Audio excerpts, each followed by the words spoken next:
بسم اللہ الرحمن الرحیم ان اولیاؤہ الا المتقون صدق اللہ مولانا العظیم۔ بارگاہ رسالت مآب صلی اللہ علیہ وسلم میں درود پاک کا ہدیہ پیش کریں۔ اللہم صلی علی سیدنا و مولانا محمد معدن الجود والکرم وآلہ واصحابہ الکرام وابنہ الکریم وبارک وسلم صلاة دائمة سرمدا ابدا۔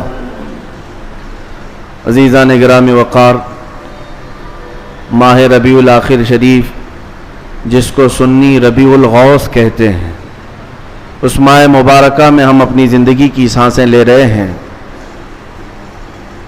اور اس ماہ مبارکہ کو ہم 11ویں کے مہینے سے بھی یاد کرتے ہیں۔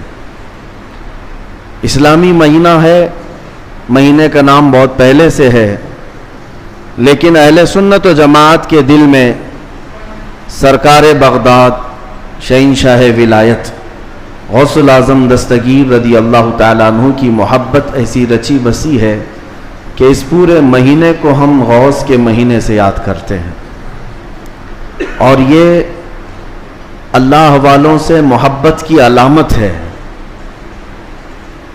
لوگ کسی مہینے کو کسی اور تہوار سے یاد کرتے ہوں گے، لیکن ہم اپنے مہینوں کو اللہ والوں سے نسبت دے کر یاد رکھتے ہیں۔ سرکار شہنشاہ بغداد سلطان الاولیاء عبد القادر جیلانی رضی اللہ تعالیٰ عنہ،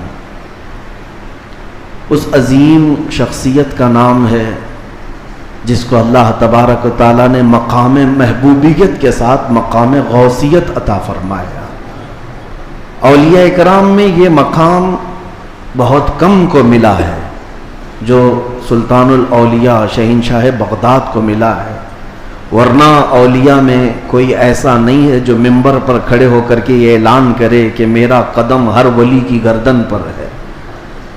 اعلیٰ حضرت امام اہل سنت فاضل بریلوی فرماتے ہیں، جس کی منبر بنی گردن اولیاء، اس قدم کی کرامت پہ لاکھوں سلام۔ جو ولی قبل ہوئے یا بعد ہوئے یا ہوں گے، سب ادب دل میں رکھتے ہیں میرے آقا تیرا۔ غوث پاک رضی اللہ تعالیٰ عنہ کو اولیاء کرام میں ایسا ہی مقام حاصل ہے کہ جیسے سورج کو ستاروں پر مقام حاصل ہے۔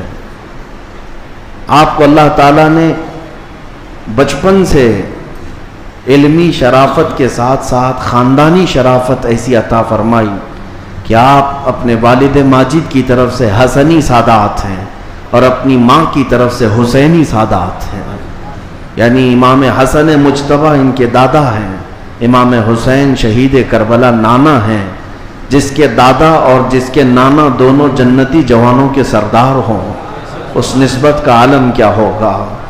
میرے عزیزو، گھر کے اندر سادات کے ہاں جو پرورش کا معمول ہوا کرتا تھا، اسی سے اندازہ کر لیں آپ کی ولادت 29 شعبان کو ہوئی تھی، اور چاند رات تھی، دوسرے دن کو رمضان شروع ہونے تھا، اور چاند میں اختلاف ہو گیا جیلان میں۔ یہ جیلان ایران کا ایک علاقہ ہے، اس کو گیلان بھی کہتے ہیں، جہاں آپ کی پیدائش ہوئی۔ لوگوں کے دوران شک پیدا ہوا کہ چاند ہوا کہ نہیں ہوا۔ غوث پاک رضی اللہ تعالیٰ عنہ کی ماں فاطمہ ام الخیر، جو نہایت ہی شریف خاتون ہیں سادات کی، آپ نے لوگوں سے کہا کہ رمضان ہو چکا ہے، اس لیے کہ سحری سے لے کر افطار تک میرے بچے نے دودھ کو منہ نہیں لگایا ہے۔ پورے جیلان میں یہ بات مشہور تھی کہ سادات کے گھر میں ایک ایسا بچہ پیدا ہوا ہے جو سحری سے لے کر کے افطار تک اپنے ماں کے دودھ کو تک نہیں پیتا۔ یہ ان ایام کی میں بات کر رہا ہوں کہ ابھی غوث پاک رضی اللہ تعالیٰ عنہ ایک دن کے تھے، یعنی پیدائشی طور پر۔ میں آپ کو یہ بتاؤں کہ آپ سب غوث پاک کو پیران پیر کہتے ہیں کہ نہیں؟ یعنی پیروں کا پیر ہے، اور روشن ضمیر کہتے ہیں۔ سارے سلسلے وہاں تک جا کر پہنچ جاتے ہیں تو فخر کرتے ہیں۔ غوث پاک سے جس کا سلسلہ ملتا ہے وہ دنیا میں فخر کرتا ہے۔ میں یہ کہتا ہوں کہ پیروں کا پیر پیدا ہوتے ہی روزہ رکھتا ہو، اور اگر کوئی ڈھکوسلا جھوٹا پیر یہ کہتا ہے کہ ہمارے اوپر شریعت نہیں ہے تو بات یہ یاد رکھ لینا کہ اس کا غوثیت مآب سے کوئی تعلق ہی نہیں ہے. وہ شیطان کا مرید ہو سکتا ہے، رسول اللہ تک لے جانے والا راستہ ہرگز نہیں ہو سکتا. میرے آقا صلی اللہ علیہ وسلم تک لے جانے والا راستہ وہی ہے جو غوثیت مآب کے راستے سے ہو کر کے چلتا ہے.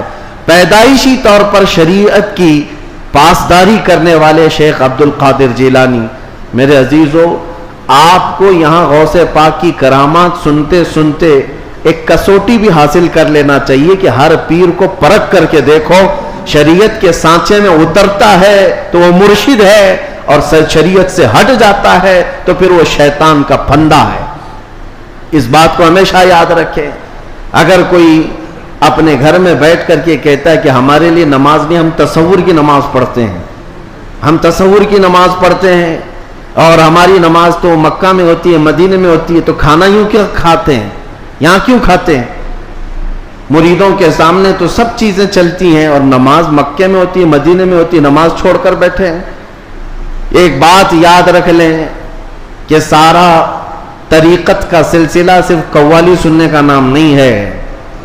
ہاں، اشعار حضور پاک کی محبت میں اور اللہ کی محبت میں سننا یقیناً باعث ثواب ہے، ہم خود بھی سنتے ہیں. لیکن وہ پیر ہی کیسا جسے قرآن پڑھ سننے کے بعد کوئی وجد نہیں آتا، قرآن سننے کے بعد کوئی وجد نہیں آتا، حدیث رسول سننے کے بعد کوئی وجد نہیں آتا. وجد کہاں سے آئے گا سمجھ میں نہیں آتا. اور پھر ڈھول باجے پر تو پھر ہاتھ بھی ہلتے ہیں، پیر بھی ہلتے ہیں. اور پھر اگر کوئی یہ سمجھے کہ یہی مرشد ہے، پیر کامل ہے، تو دھوکے میں ہے. ایسا بندہ دھوکے میں ہے.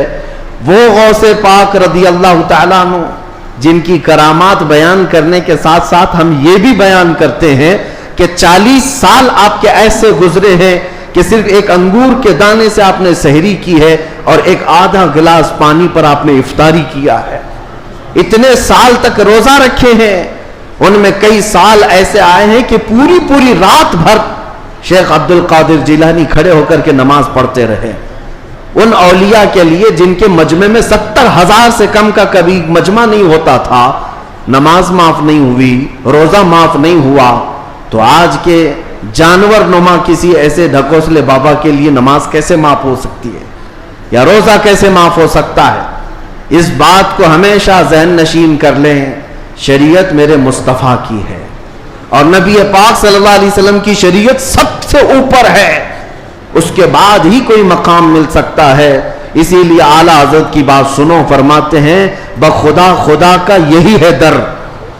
اللہ تک اگر کوئی پہنچنے کی بات کرتا ہے نا تو اسے جانچ کر کے دیکھ لو کہ حضور کے بارے میں کیا کہتا ہے. بخدا جس کا مطلب ہے قسم خدا کی، خدا کا یہی ہے در، یعنی رسول پاک کا جو دروازہ ہے یہی خدا کا دروازہ ہے. بخدا خدا کا یہی ہے در، نہیں اور کوئی مفر مقر.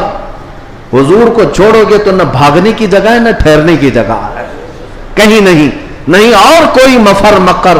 اور پھر اعلیٰ حضرت فرماتے ہیں اگر کوئی خدا تک پہنچا بھی ہے تو سمجھ لو جو وہاں سے ہو یہی آ کے ہو، جو یہاں نہیں تو وہاں نہیں. اگر وہ رسول پاک صلی اللہ علیہ وسلم کی شریعت کبریٰ تک نہیں پہنچا تو پھر سمجھ لو کہ خدا تک پہنچ ہی نہیں سکتا. میرے عزیزو، غوث پاک رضی اللہ تعالیٰ عنہ کی پوری زندگی اگر میں آپ کو بتاؤں وہ عشق رسول کے سانچے میں ڈھلی ہوئی تھی. نبی پاک کی شریعت پر ایسا سختی سے عمل کرتے تھے کہ منبر پر کھڑے ہو کر کے آپ نے اعلان کیا میرا مرید اگر نماز نہیں پڑھتا تو اسے ہمارے قبرستان میں بھی دفن نہ کیا جائے. غوث پاک رضی اللہ تعالیٰ عنہ شریعت کے معاملے میں اس قدر سخت تھے. پھر میں پوچھنا چاہتا ہوں ان سے بڑا دنیا میں اور کون پیر آیا ہے؟ اگر کوئی اپنے مریدوں کو نماز معاف کرا دیتا ہو، روزے معاف کرا دیتا ہو، تو یاد رکھ لینا وہ شیطان کا پھندا ہے جو تمہیں نبی کریم صلی اللہ علیہ وسلم کی شریعت سے دور لے کر جاتا ہے. سب سے پہلی چیز ہے میرے مصطفیٰ کی شریعت. حضور پاک کے طریقے پر اگر کوئی چلا ہے تو اسے ولایت بھی ملتی ہے. اللہ کا ولی حضور کی شریعت پر گامزن ہو کر کے ہی چلتا ہے. کچھ مجذوب اولیاء ایسے ہیں جن کی عقل فنا ہو جاتی ہے تب ان کے اوپر سے شریعت کا قلم اٹھا لیا جاتا ہے، وہ مستثنا ہیں، وہ الگ ہیں. لیکن جتنے اولیاء آئے سب کا رسول پاک صلی اللہ علیہ وسلم کے دربار میں ایسا وسیلہ ہے، ان کی ایسی پہنچ ہے کہ اس کے بعد ہی انہیں ولایت کی منزل ملتی ہے. میں ایک بات بتاتا ہوں آپ کو، غوث پاک رضی اللہ تعالیٰ عنہ کے مقام کے متعلق محبوب الہی کا نام سنا ہوگا. دلی کے شہنشاہ، دو اولیاء کو محبوب کا نام دیا گیا ہے. محبوب، ایک غوث پاک کو محبوب سبحانی اور حضرت نظام الدین اولیاء کو محبوب الہی. محبوب اسے کہتے ہیں جس سے اللہ محبت کرتا ہو. سارے اللہ سے محبت کرتے ہیں اور کچھ وہ ہیں جن سے اللہ محبت کرتا ہے، وہ محبوب ہیں. محبوب الہی کا درجہ بڑا ہے. ان کے بڑے گہرے مرید ایسے فنا فی شیخ امیر خسرو. امیر خسرو کا جب بھی نام آتا ہے تو ایک پیر اور مرید کے درمیان کا گہرا تعلق بتایا جا سکتا ہے. لوگوں کو پڑھنا چاہیے کس کو مرشد سمجھا جائے طریقت کے راستے میں اور کون پیر ہوتا ہے. امیر خسرو کو پڑھیں تو سمجھ میں آ جائے گی بات. امیر خسرو ایک بار پانی پت گئے ہوئے تھے. پانی پت میں اس وقت بو علی شاہ قلندر رحمت اللہ تعالی علیہ موجود تھے. یہ محبوب الہی کے ہم زمانہ ہیں، اسی زمانے کے. ان کی کرامات کا حال بھی بہت بڑا تھا. امیر خسرو ان کی محفل میں بیٹھے. جمعرات کو ایک بار ان کے ہاں محفل ہوتی تھی بو علی شاہ قلندر کے ہاں. اور محفل میں ہوتا کیا تھا، جب ذکر کی محفل ہوتی اس کے بعد جتنے حاضرین ہوتے بو علی شاہ قلندر سب سے کہتے اپنی اپنی آنکھیں بند کر لو. لوگ اپنی اپنی آنکھیں بند کرتے، وہ سیدھے رسول اللہ کا دیدار کراتے تھے. نبی پاک صلی اللہ علیہ وسلم سامنے بیٹھے ہوئے ہوتے اور بو علی شاہ قلندر ان کے سامنے ہوا کرتے حضور کے. یہ ہر جمعرات کو بو علی شاہ قلندر کی محفل میں ہوتا تھا. امیر خسرو مرید تھے محبوب الہی کے اور گئے تھے بو علی شاہ قلندر کی محفل میں. اور جب دیدار کرائے تو امیر خسرو بھی خوش ہوئے کہ رسول پاک صلی اللہ علیہ وسلم کا دیدار ہوا مجلس میں.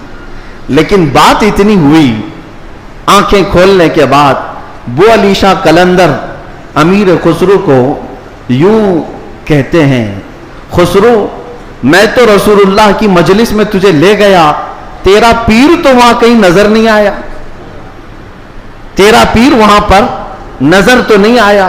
امیر خسرو کو یہ بات لگ گئی.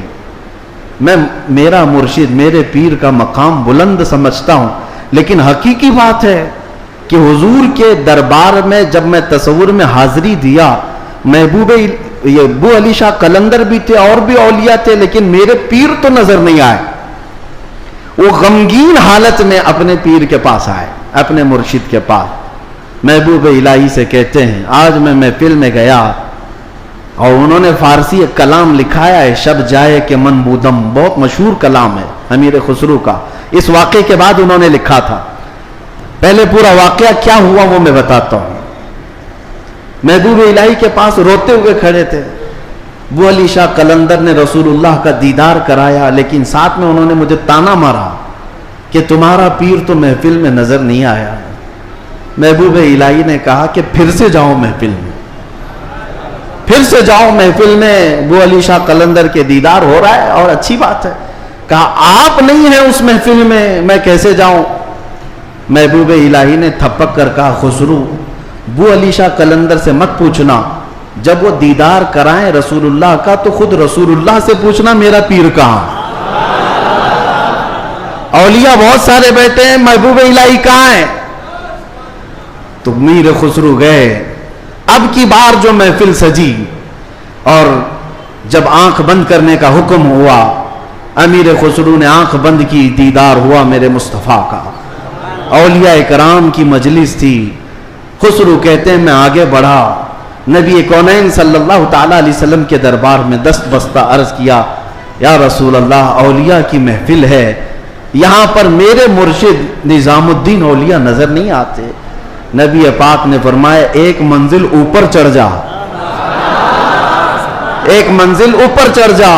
امیر خسرو کہتے ہیں میں ایک منزل اوپر گیا تو دیکھا ایک بہت بڑا دالان ہے، صحن ہے، وہاں بھی رسول اللہ جلوہ فرما ہے، مسند نشی ہے، وہاں دیگر اولیاء اکرام ہیں اور دیگر اولیاء، لیکن وہاں بھی میرے مرشد نظر نہیں آئے۔ میں پھر پوچھا میرے مصطفیٰ سے، آقا یہاں پر بھی نہیں ہے؟ حضور نے فرمایا ایک اور منزل چڑھ جا۔ خسرو کہتے ہیں میں تیسری منزل پر آیا، وہاں بھی حضور بیٹھے تھے لیکن اولیاء کی محفل میں میرے پیر نظر نہیں آئے۔ پھر پوچھا، حضور نے ایک اور منزل چڑھائی، یہاں تک کہ 7 منزلیں چڑھ لی۔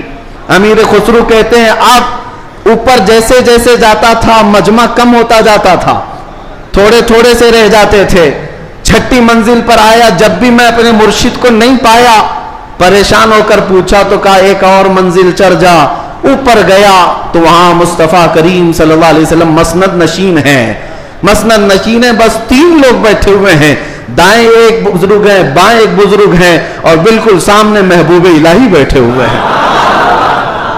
امیر خسرو کہتے جیسے ہی مجھے اپنے پیر کا چہرہ نظر آیا میں نے آنکھیں کھول دی، رقص کنا ہو گئے۔ جو فنا فی شیخ تھے پھر انہوں نے کلام لکھا، شب جائے کہ من بودم، وہ رات کیسی تھی جس میں میں تھا اور خود رسول اللہ مجلس کے امیر تھے، مجلس کے شمع میرے مصطفیٰ تھے۔ گنگناتے ہوئے اپنے مرشد کے پاس آئے۔ اب جو بات مجھے کہنا تھا جس کے لیے میں نے یہ واقعہ چھیڑا، سنیے آپ، میں نے یہ واقعہ محبوب الہی کا کیوں بتایا۔ آئے محبوب الہی کے پاس، خوش تھے، وجد کنا تھے۔ محبوب الہی نے پوچھا خسرو دیکھا ہے اپنے مرشد کو؟ کہا ہاں میرا مقصد میری مراد پوری ہو گئی۔ اس کے بعد محبوب الہی نے کہا کیا کسی اور کو وہاں نہیں دیکھا؟ امیر خسرو نے کہا میری توجہ ہی نہیں گئی، میں نے مرشد کو دیکھا تو پھر خیال نہ رہا۔ محبوب الہی سے پوچھنے لگے حضور اس منزل میں جو رسول اللہ کے دائیں اور بائیں تھے وہ کون تھے؟ تب محبوب الہی نظام الدین اولیاء نے کہا ان کے بائیں جانب خواجہ غریب نواز تھے اور بائیں جانب پیران پیر غوث اعظم بغدادی موجود تھے۔ سیدنا شیخ عبد القادر جیلانی کا وہ مقام ہے کہاں؟ رسول اللہ کے دربار میں، جہاں اولیاء اکرام کی منزلیں ختم ہوتی ہیں وہاں غوثیت معاب کا مقام ہے۔ میرے آقا صلی اللہ علیہ وسلم کے دربار کا قرب ہی انہیں غوثیت کے مقام پر لے گیا ہے۔ میرے عزیزو، بہت سارے لوگ اگر یہ سمجھتے ہیں کہ ان کی بڑی کرامتیں ہیں اس لیے ان کو غوث کا مقام ملا ہے، وہ بہت بڑے عالم تھے، بہت بڑے زاہد تھے، بہت بڑے پرہیزگار تھے اس لیے غوثیت کے مقام پر پہنچے۔ میں کہتا ہوں یہ ساری جگہ اپنی، یہ سارے مقامات اپنی جگہ پر غوث پاک غوثیت کے مقام پر پہنچے تو عشق رسول کی بنیاد پر پہنچے، میرے مصطفیٰ کریم صلی اللہ علیہ وسلم سے بے پناہ محبت کی بنیاد پر پہنچے۔ اس لیے میں نے زندگی میں دیکھا ہے جب کبھی کوئی رسول اللہ کی طرف انگلی بھی اٹھاتا یا اعتراض کرتا اپنی کرامتوں سے اس کا منہ توڑ جواب دے دیتے تھے، اپنی کرامتوں سے غوث پاک رضی اللہ تعالیٰ عنہ ان کا جواب دیتے۔ اگر کسی نے حضور پاک صلی اللہ تعالیٰ علیہ وسلم پر اعتراض کیا کہ انہوں نے مردوں کو زندہ نہیں کیا تو غوث پاک نے اپنی ٹھوکر سے مردہ زندہ کر کے دکھایا۔ 400 سال بعد غوث پاک رضی اللہ تعالیٰ عنہ اعلان کرتے تھے تو رسول اللہ کے بارے میں بات کرتا ہے، میں ان کے بیٹے کے بیٹے کے بیٹے کے بیٹے کے بیٹے 400 سال بعد آیا ہوں اور اللہ نے میرے پاؤں میں یہ طاقت دی ہے کہ قبر کو ٹھوکر لگاؤں تو مردہ زندہ کھڑا ہو جائے، اور جس کی میں نسل سے ہوں وہ اگر کہیں ٹھوکر لگائے پورا قبرستان کھڑا ہو سکتا ہے۔ نبی پاک صلی اللہ تعالیٰ علیہ وسلم کی ذات پر اگر کوئی انگلی اٹھاتا میرے غوث اس کو اپنی کرامت سے جواب دیا کرتے۔ عزیزان گرامی وقار، سلطان الاولیاء غوث پاک رضی اللہ تعالیٰ عنہ سے اپنا رشتہ مضبوط کرو، اپنے اپنے نسبتوں میں قادری پٹا ضرور رہے، قادری نسبت ضرور رہے، اس لیے کہ یہ نسبت ہی ایسی ہے جس پر پوری دنیا فخر کرتی ہے۔ قیامت میں منادی دے گا یہ ندا قادریوں کو، کہاں ہے قادری کر لے نظارہ غوث اعظم کا۔ میری علاج کس کے ہاتھ ہے؟ بغداد والے کے، مصیبت ٹال دینا کام کس کا؟ غوث اعظم کا۔ اسی لیے میرے عزیزو، ہم نے غوث پاک رضی اللہ تعالیٰ عنہ کی زندگی پاک میں دیکھا ہے اللہ تعالیٰ نے ان کو تصرف دیا تھا، وہ طاقت عطا کی تھی کہ وہ اللہ کریم کی بارگاہ میں ایسی مقبولیت کے مقام پر تھے کہ خلاف عادت کام ان سے صادر ہوئے. خلاف عادت کام جب اولیاء سے ہوتے ہیں اسی کو کرامت کہتے ہیں. بعض لوگ ابھی عقل کے گھوڑے دوڑاتے اور کہتے ہیں ایسا کیسے ہو سکتا ہے, یہ سب تو مولانا لوگوں کی پھکائی ہے, یہ جملے بازی ہے. ان کو قرآن پاک سے اگر تعلق ہو تو میں بتاؤں. اب میں ایک بات آپ سے بتاتا ہوں, غوث پاک کی ایک کرامت جس پر ابھی میں چند دن پہلے سن رہا تھا. کوئی بیچارہ جس کی عقل پر فالج کا اثر ہوا ہے. یہ وہ لوگ ہیں جن کو میرے مصطفیٰ کریم صلی اللہ تعالیٰ علیہ وسلم سے بغض ہے, عداوت ہے, اور دوسرے راستے پر چل پڑے اور اولیاء اکرام کو چن چن کر کے نشانہ بناتے ہیں. جن کا تعلق نجد سے ہے, وہابیت سے ہے, سلفیت نام رکھتے ہیں. بہرحال لیکن سوال کرنے والے نے ایک سوال کیا, ارے مولانا آپ سناتے ہیں کہ غوث پاک تو 12 سال کی ڈوبی ہوئی کشتی کو باہر لے آئے. یہ تو خدا کے بھی کام نہیں ہے, اللہ کے بھی کام نہیں, اس سے بڑھ کر کے آپ نے غوث پاک کو بتا دیا.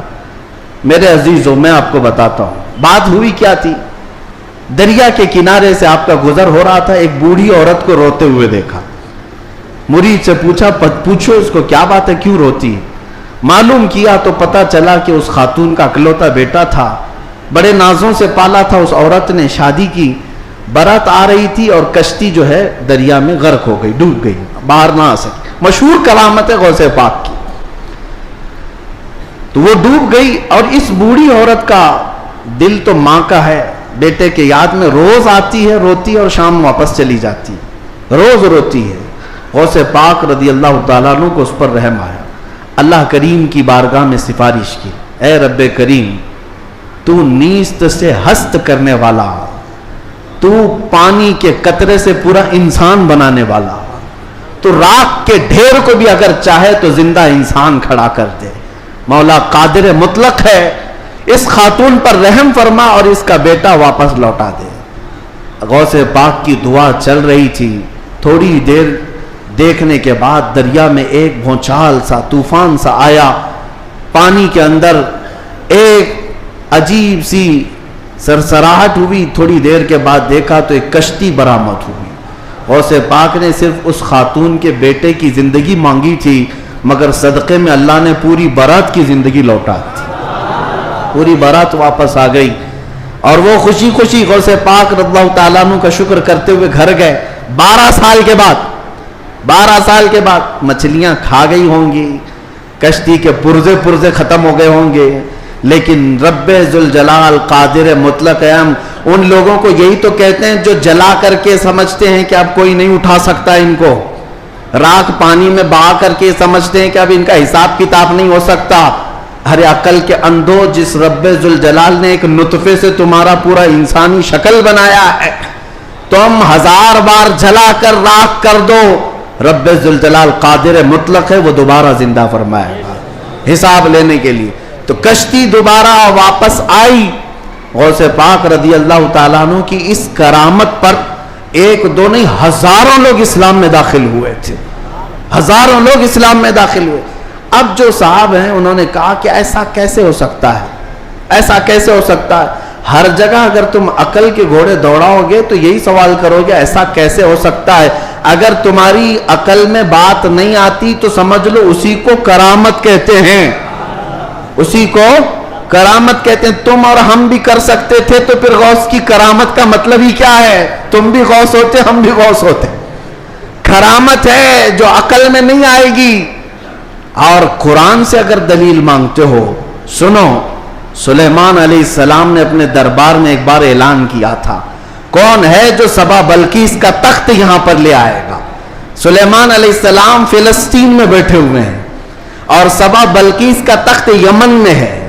یمن اور فلسطین میں 1000 کلومیٹر سے زیادہ کا فاصلہ ہے. ایک جن کھڑا ہوا, کہا اللہ کے نبی میں لے آتا ہوں. پوچھا کتنی دیر میں؟ کہا میں آپ کی مجلس ختم ہونے سے پہلے وہ لے کر آ جاؤں گا. جنات کی طاقت پر یقین رکھنے والے, جنات کو حاصل کرنے کے لیے عملیات کرنے والے, سنو قرآن کیا کہتا ہے. سلیمان علیہ السلام نے کہا بہت دیر ہو جائے گی, مجلس ختم ہونے تک تم لاؤ گے, مجلس ختم ہونے تک. پھر اللہ کے ایک ولی جو سلیمان علیہ السلام کے امتی تھے، آصف بن برخیہ، کھڑے ہوتے ہیں، کہتے ہیں اے اللہ کے نبی میں لے آؤں گا. پوچھا کتنی دیر میں؟ کہا آپ کی پلک جھپکنے سے پہلے لاؤں گا. آپ کی، یہ قرآن کے الفاظ ہیں، قرآن کے. قال الذي عنده علم من الكتاب انا آتيك به قبل ان يرتد اليك طرفك. اس سے پہلے کہ آپ کی آنکھ کی پلک جھپکے اے اللہ کے نبی میں وہ تخت لے آؤں گا. تخت کوئی 4 فٹ کا 5 فٹ کا نہیں، 80 گز لمبا ہے اور اتنا ہی چوڑا ہے، اتنا ہی وزنی ہے، اور 7 دروازوں کے اندر بند کر کے رکھا ہوا ہے. سونے چاندی جواہرات سے جڑا ہوا تخت ہے. اور ایک انسان کہتا ہے، انسان، جنات کی بات نہیں کر رہا، جنات کی بات آئے گی تو آپ سمجھیں گے ان کو بڑی طاقت ہوتی ہے. انسان کی بات کر رہا ہوں. انسان نے کہا سلیمان علیہ السلام کے امتی میں پلک جھپکنے سے پہلے لاؤں گا. یہ صرف اور صرف بات نہیں تھی، حضرت سلیمان علیہ السلام ابھی پلک کر ادھر دیکھ رہے تھے، وہ تخت حاضر کر چکے تھے، تخت حاضر کر چکے تھے. اب میں آپ کو یہ بتانا چاہتا ہوں، وہ سلیمان علیہ السلام خود اللہ کے نبی تھے، خود اللہ کے نبی. ارے وہ چاہتے تو خود ہی تخت کو طلب کر لیتے. اس قرآن کے واقعے کا مطلب مجھے یہ سمجھ میں آتا ہے، اللہ کے نبی نے دنیا کو یہ بتانا چاہا جو نبی کے قدموں میں بیٹھتا اس کی طاقت کا یہ ہے. نبی کی طاقت تو بہت دور. اور یہ بھی بنی اسرائیل کے نبی، بنی اسرائیل کے نبی سلیمان علیہ السلام، ان کے امتی کی طاقت کا حال یہ ہے، تو پھر سید الانبیاء محمد رسول اللہ اور ان کی امت کے عام اولیاء کی بات نہیں کر رہا ہوں. شیخ عبد القادر جیلانی جن کا ولی کی گردن پر ہے، وہ 12 سال کی کشتی واپس لے آئے تو تعجب کی بات نہیں، بلکہ ہم سمجھتے ہیں قرآن اس کرامت کو بالکل عینی طور پر بیان کر رہا ہے. عزیزان گرامی، میں دنیا کی یا دنیا کے نقش قدم پر چلنے والے، ہر چیز کو تھیوری اور پریکٹیکل پر آزمانے والے اور سائنس کی دنیا میں چلنے والے، ان کو کہتا ہوں آئنسٹائن نے کہا ہے. آئنسٹائن کا نام تو بہت لوگوں کو اچھی طرح سے یاد ہوگا، اس کی تسبیح بھی پڑھتے ہوں گے. الحمدللہ ہم غوث پاک کی تسبیح پڑھتے ہیں. اب اسی آئنسٹائن کی بات کر رہا ہوں جس نے یہ کہا ہے کہ میں نے کائنات کو دیکھنے کی کوشش کی. سنو، کائنات کو دیکھنے کی کوشش کی اور چاند تک اور سورج تک اور بہت سارے مقامات تک دیکھنے کی رسائی حاصل کر لیا. اور اس نے کہا کائنات کا جو کنارہ، ایک کنارہ میں نے دیکھا، اس کے لیے وہ کہتا ہے 2 کروڑ نوری سال لگ جائیں گے. 2 کروڑ نوری سال. نوری سال کس کو کہتے ہیں پتہ ہے؟ یہ جو سال ہمارے چل رہے ہیں، یہ سال صبح ہوتی ہے 6 بجے صبح ہوئی، شام میں 6 بجے سورج ڈوبا، آرام سے دن چل رہے ہیں. نوری سال اس کو نہیں کہتے. نوری سال 1 منٹ میں 1,80,000 کلومیٹر کا سفر کرتا ہے. 1 منٹ میں 1,80,000 کلومیٹر کا سفر طے ہو جاتا ہے نوری سال میں. اس طرح 1 منٹ کی بات کر رہا ہوں، 1 منٹ کی، اس طرح کے 2 کروڑ سال لگ جائیں گے کائنات کو دیکھنے کے لیے. یہ کون کہہ رہا ہے؟ آئنسٹائن کہہ رہا ہے، جس کے پیچھے تم لوگ آگے پیچھے جس کو قبلہ بناتے ہو. سنو، 2 کروڑ نوری سال لگ جائیں گے کائنات کے کنارے دیکھنے کے لیے، کائنات کی ساری چیزیں دیکھنے کے لیے. اور آؤ شہنشاہ بغداد کے دربار میں، کہتے ہیں نظرت الی بلاد اللہ جمعاً کخردلۃ علی حکم اتصالی. میں اللہ کی پوری کائنات کو ایسے دیکھتا ہوں جیسے اپنے ہتھیلی میں رائی کے دانے کو دیکھتا. تمہارے سارے آلے، تمہارے سارے کمپیوٹر 2 کروڑ سال میں بھی وہاں نہیں پہنچ سکتے جہاں شہنشاہ بغداد کی ایک نگاہ پہنچتی ہے. ہاں، میرے غوث نے فرمایا نظرت الی بلاد اللہ جمعاً کخردلۃ علی حکم اتصالی. میں اللہ کے پورے شہروں کو، کائنات کو ایسے دیکھ رہا ہوں جیسے اپنے ہتھیلی میں رائی کے دانے کو دیکھ رہا ہوں. عزیزان گرامی وقار، الحمدللہ ہمارے پاس فخر کرنے کے لیے بہت کچھ ہے، بہت کچھ ہے. غوثیت معاذ کی نسبت نہیں، اعلیٰ حضرت کو مجدد بنایا ہے، اعلیٰ حضرت کو مجدد بنایا ہے. اور امام اہل سنت فاضل بریلوی اسی نسبت پر فخر کرتے ہیں. دیکھا جائے تو امام اہل سنت اعلیٰ حضرت نے تقریباً 1000 سے زیادہ کتابیں لکھ ڈالی ہیں. 55 علوم پر اللہ نے مہارت تام عطا کی ہے اور بہت سارے شاگردوں کی کھیت تیار کی ہے. امت پر ایک بہت بڑا امتیوں پر احسان ہے. لیکن ساری چیزیں اپنی جگہ پر. قرآن کا ترجمہ کیا ہے, فتاوی رضویہ شریف ہے, بارگاہ مصطفیٰ میں ہدایت بخشش ہے, بہت سارے کام ہیں. لیکن جب رسول اللہ کے دربار میں حاضر ہوتے ہیں, اعلیٰ حضرت یہ نہیں کہتے یا رسول اللہ میں فتاوی رضویہ لے کے آیا ہوں, میں کنز الایمان لے کر کے آیا ہوں, میں ہدایت بخشش لے کے آیا ہوں, بلکہ اعلیٰ حضرت یہ کہتے ہیں تیری سرکار میں لاتا ہے رضا اس کو شفیع جو میرا غوث ہے اور لاڈلا بیٹا تیرا.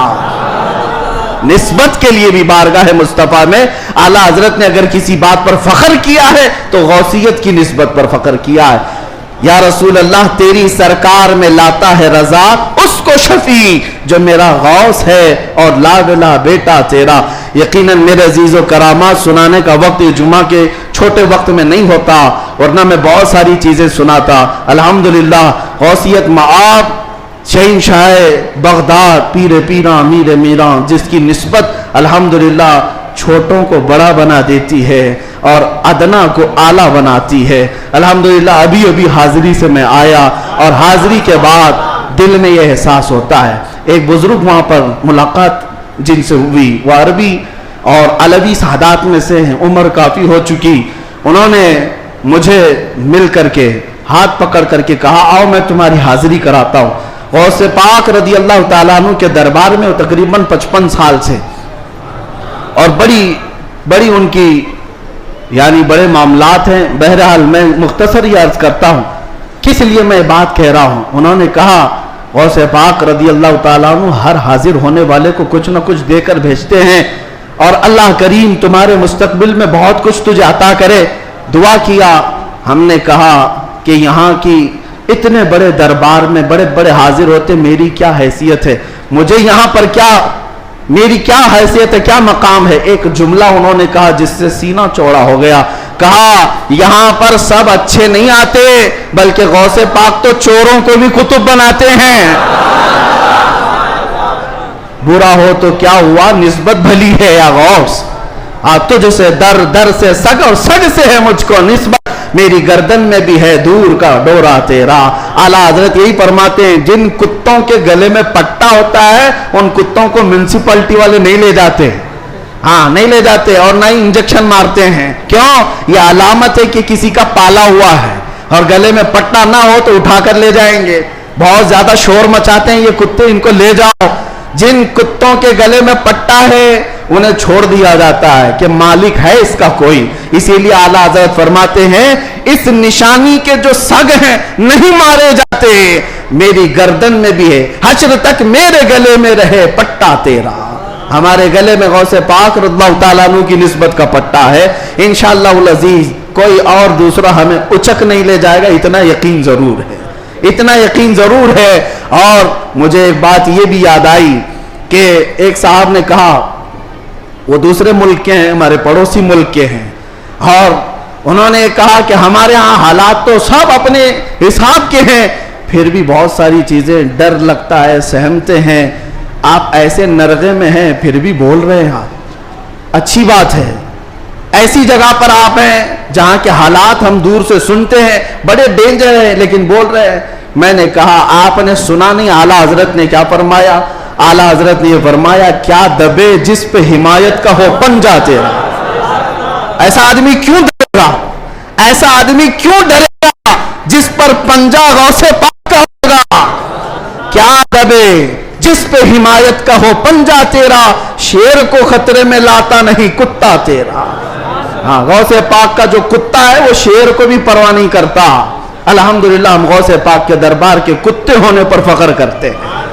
ہمیں اس بات پر کوئی وہ نہیں ہے. الحمدللہ ہماری نسبت ہے دربار غوث سے, اور وہ اس لیے بھی کہ ایک دو نہیں. میں آپ کو بتاؤں اہل حدیث جماعت وہابی جماعت کے سب سے بڑے عالم جس کی پیروی میں یہ لوگ پوری آسمان زمین سے زمین آسمان سے ملاتے, شیخ ابن تیمیہ. شیخ ابن تیمیہ نے اپنی کتاب میں لکھا ہے، اہل حدیث جماعت کے سب سے بڑے امام کہتے ہیں کہ میں نے اپنی زندگی میں اتنی کرامات کسی کی نہیں دیکھی جتنی شیخ عبد القادر جیلانی کی۔ ارے تمہارے گھر سے بھی بات آ رہی ہے میرے غوث کی، ہر گھر سے بات آ رہی ہے۔ کیوں؟ اس لیے کہ سورج نکلتا ہے تو سب کو پتا چلی جاتا ہے، سب کو پتا چلتا ہے۔ اچھے خاصے لوگ بھی بول پڑتے ہیں کہ دن ہو چکا ہے، دن ہو چکا ہے۔ سورج سے دشمنی ہے تو ٹھیک ہے، لیکن بولنا تو پڑے گا کہ دن نکلا ہوا ہے، دن نکلا ہوا ہے۔ غوث پاک کی کرامات ایسی ہیں جیسے سورج نکلا ہوا ہے۔ میرے عزیزو، ایک صاحب ہے، اب ہماری محبت کس بات سے ہونی چاہیے؟ غوث پاک رضی اللہ تعالیٰ عنہ ہماری محبت اس لیے بھی ہے، کئی اولیاء اکرام نے یہ باتیں لکھی بھی ہیں، فرماتے ہیں ان کے غوث پاک رضی اللہ تعالیٰ عنہ کے ایک مرید بھی ہیں، وہ تقریباً 14 اونٹوں پر شکر کے تھیلے لے کر کے سفر کر رہے تھے، سامان تجارت لے کر جا رہے تھے۔ رات کو ایک جنگل میں انہوں نے پڑاؤ کیا اور رات وہاں گزاری، تو جیسی ہی رات گزاری، خطرناک جنگل تھا، ان کے 4 اونٹ سامان سمیت غائب ہو گئے اور بھاری ان کا نقصان تھا، بڑا سامان تھا اس میں۔ وہ صبح غمگین بیٹھے ہوئے تھے، انہوں نے کہا کہ ایسے وقت میں اب قافلہ بھی چل پڑا، میں اپنے اونٹوں کو ڈھونڈوں تو اس خوفناک جنگل میں کہاں ڈھونڈوں گا؟ انہوں نے کہا مجھے میرے مرشد نے کہا تھا کہ جب کبھی تو مصیبت میں آئے تو مجھے پکارنا، یا شیخ عبد القادر جیلانی شیئن للہ المدد۔ تو وہ بزرگ فرماتے ہیں، یہ کتاب بہجت الاسرار شریف میں بھی موجود روایت میں بیان کر رہا ہوں، لفاظ ہی نہیں کر رہا، کہتے ہیں میں وہیں سے پکارنا شروع کیا، یا شیخ عبد القادر جیلانی شیئن للہ المدد۔ میں ابھی پکار ہی رہا تھا، سامنے پہاڑ کی طرف ایک بزرگ مجھے نظر آئے سفید لباس میں، وہ مجھے اپنی طرف بلاتے رہے، ادھر آؤ ادھر آؤ۔ میں دوڑتا ہوا ان کے پاس گیا، میں جب ان کے قریب پہنچا تو وہاں دیکھا پہاڑ کے نیچے میرے 4 اونٹ چر رہے تھے۔ میں نے 4 اونٹوں کو اپنے ساتھ لے لیا اور پھر اس بزرگ سے ملنے کے لیے آیا تھا تو وہ تھے ہی نہیں۔ میں اپنے اونٹوں کو لے کر تجارت میں گیا، سامان بیچا، اس کے بعد پھر بغداد آیا اپنے مرشد سے ملنے کے لیے، تو غوث پاک نے فرمایا تیرے 4 اونٹ صحیح سلامت تو ہم نے دلا دیے تھے۔ یہ غوث پاک کا مقام ہے عزیزان گرامی، وہ مدد کو پہنچتے ہیں، بلکہ یہ بھی فرمایا میرا مرید مشرق میں ہو اور میں مغرب میں ہوں، اگر اس کا سطر کھل جائے، اگر وہ مجھے پکارے دل سے تو میں اس کی وہیں سے سطر پوشی کروں گا، میں اس کے سطر کو چھپاؤں گا۔ یہ نسبتوں کی بات ہے، یقین تمہارا کتنا مضبوط ہے، کتنا مضبوط ہے، اس یقین کی بات ہے۔ وہاں غوث پاک کے خلیفہ ہیں، ان کے مزار کے پیچھے ہی، ان کا مزار ہمیشہ پانی میں رہتا ہے، ابو خمرہ ان کو کہتے ہیں، شیخ محمد المتقی الہندی، ہندوستان سے جو غوث پاک کے جاتے تھے ملاقات کرنے کے لیے، ان کی تربیت کے لیے وہ رہتے تھے۔ ان کی ایک روایت ہے، ہند سے کچھ لوگ گئے تھے غوث پاک سے ملنے، مل کر کے وہ واپس آ رہے تھے کشتی میں آ رہے تھے، تو سمندر میں بیچ سمندر میں پہنچی تو کشتی پھٹ گئی، پانی اندر آنے لگا، ڈوبنے کے قریب آ گئی، یہ چیخنے لگے، پکارنے لگے، اور اسی وقت وہ سارے مرید کہتے ہند سے جو گئے ہوئے تھے، کہتے ہیں اچانک ہماری کشتی میں ایک کالے رنگ کی چادر اوڑے ہوئے بزرگ آئے، ان کے ہاتھ میں ایک بڑی سی سوئی تھی، دھاگا تھا، وہ جلدی جلدی ہماری کشتی کو جہاں جہاں سے پھٹی تھی سیلنے لگے اور سل کر کے پانی پورا باہر کیا۔ ہم تو ڈرے ہوئے تھے، ڈوبنے کے انتظار میں بیٹھے ہوئے تھے، کشتی پھر اپنے مقام پر صحیح سلامت چلنے لگی، ہم اللہ کا شکر ادا کرتے ہیں۔ اچانک وہ بزرگ جو آئے تھے، ہم نے پوچھا کہ آپ ہمارے ساتھ سفر میں ہیں یا کون ہیں؟ انہوں نے چادر ہٹائی تو سیدنا شیخ عبد القادر جیلانی تھے۔ فرمایا تم میرے مرید ہو، مجھے پکارا، اللہ تعالیٰ نے مجھے بھیجا، میں تمہاری مدد کے لیے آیا۔ عزیزان گرامی، ایک دو نہیں، بہت ساری کرامات کتابوں میں روایتاً لکھی ہوئی ہیں، اور ایک دو نہیں، کئی تواتر کے ساتھ یہ روایتیں موجود ہیں۔ اس لیے بارگاہ غوثیت مآب میں ہم اتنا ہی کہتے ہیں جو اعلیٰ حضرت نے کہا تھا، اے غوث سر بھلا کیا کوئی جانے کہ ہے کیسا تیرا، اولیاء ملتے ہیں آنکھیں وہ ہے تلوہ تیرا، سارے اقطاب جہاں کرتے ہیں کعبے کا طواف، کعبہ کرتا ہے طواف در والا تیرا۔ کیا مرتبہ اے غوث ہے بالا تیرا، اونچے اونچوں کے سروں سے قدم آلہ تیرا۔ اللہ کریم اسی نسبت پر زندہ رکھے اور اسی نسبت پر ہمارا خاتمہ عطا فرمائے۔ اسی لیے میں وہی دعا کرتا ہوں جو جمیل قادری رضوی نے کیا تھا، اعلیٰ حضرت کے مرید، سچے مرید۔ انہوں نے کہا تھا عزیزو کر چکو تیار جب میرے جنازے کو، عزیزو کر چکو تیار جب میرے جنازے کو، کفن پر لکھ دینا نام والا غوث اعظم کا۔ وآخر دعوانا الحمدللہ رب العالمین۔